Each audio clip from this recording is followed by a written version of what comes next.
24 नवंबर 1971, 10,000 feet की ऊंचाई, $2 lakh cash और एक ऐसा रहस्य जो अमेरिका की FBI को भी हैरान कर गया। The greatest sky jacking mystery. न लाश न निशान, सिर्फ एक नाम, डीवी कूपर। 1970 की वो सर्द भरी रात, डीवी कूपर हवा में कूदा। ना लाश मिली ना निशान। FBI ने हर मोड़ हर निशान खोजा, लेकिन सिर्फ एक ही चीज हाथ आई, अंधेरा। क्या वो मर गया? ये कहीं छुपा बैठा है, एक नए नाम और एक नए चेहरे के साथ, एक ऐसा राज जो वक्त के साथ और भी गहरा होता गया पर कभी सुलझा ही नहीं। 24 नवंबर थैंक्सगिविंग की छुट्टियों का दिन था।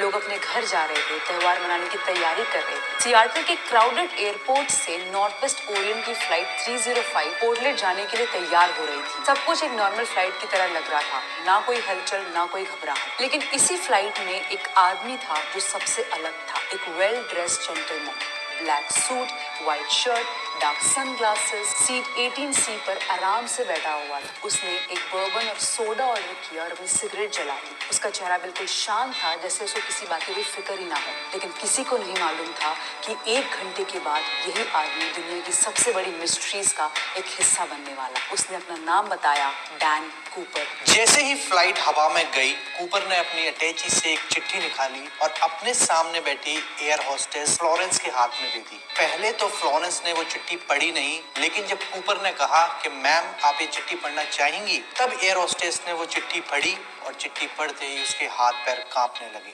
चिट्ठी में लिखा था, मेरे पास बॉम्ब है। मैं चाहता हूं कि आप पायलट के पास जाकर कहेंगी कि सब तैयार रहें, क्योंकि अब मैं यानी डीबी कूपर इस प्लेन का कंट्रोल हाथ में लेने वाला है। फ्लोरेंस ने घबराकर कूपर की तरफ देखा। अब कूपर ने अपने अटैची को थोड़ा सा उठाया और उसके अंदर लाल कलर का एक सिलेंड्रिकल ऑब्जेक्ट था जो बॉम्ब की तरह नजर आ रहा था। फिर जैसे तैसे फ्लोरेंस ने अपने आप को काबू किया और कॉकपिट की तरफ पायलट की ओर गई और उसने पायलट को सब कुछ बताया। पायलट ने कंट्रोल टावर से कांटेक्ट किया और FBI को अलर्ट किया गया। एक भले आदमी की शक्ल वाले इंसान डीबी कूपर ने अमेरिका का पहला एयर हाईजैक कर लिया था। कूपर ने अपनी मांगे रखी, जिसमें $2 लाख कैश जो केवल $20 के नोट्स में, 4 पैरासूट्स जिसमें से 2 मेन और 2 रिजर्व। जब तक पैसा नहीं मिलता कोई गलती ना करे। सिएटल पहुंचते ही FBI ने उसकी सारी डिमांड्स पूरी कर दी। उसने पैसे चेक किए, पैरासूट्स को चेक किया और फिर केवल पायलट और क्रू को रहने दिया, बाकी पैसेंजर्स को जाने दिया। फिर कूपर ने पायलट को कहा, मेक्सिको चलो, लेकिन एक शर्त रखी, प्लेन सिर्फ 10,000 फीट की हाइट पर उड़ना चाहिए, लैंडिंग गियर डिप्लॉयड रहना चाहिए और स्पीड केवल 200 MPH तक रहनी चाहिए। पायलट ने उसकी सारी मांगे पूरी की और प्लेन वहां से उड़ चला। कूपर आखिरी बार पीछे गया। फिर एक सबसे अजीब मोमेंट आया। हवा में चलते प्लेन का रियर डोर खोलना आसान नहीं था, लेकिन कूपर किसी और ही दुनिया का आदमी लगता था।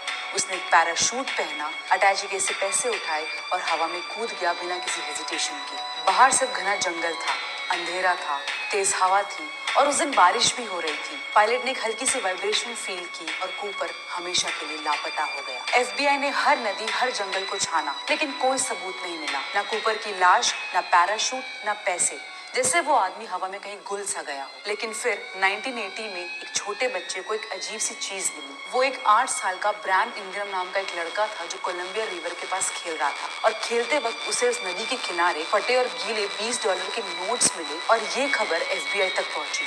FBI ने उन नोट्स की जांच की और चौंकाने वाली बात ये थी कि ये वही नोट्स थे जो डैन कूपर को दिए गए। लेकिन नोट्स तो मिल गए, लेकिन आज तक कभी डीबी कूपर कौन था ये किसी को मालूम ही नहीं चल पाया। वो कहाँ से आया था, वो कहाँ गया, क्या वो मर गया, और अगर मर गया तो उसकी लाश अभी तक क्यों नहीं मिली, और अगर वो जिंदा है तो कहाँ छुपा बैठा, और ये राज आज तक एक मिस्ट्री बना।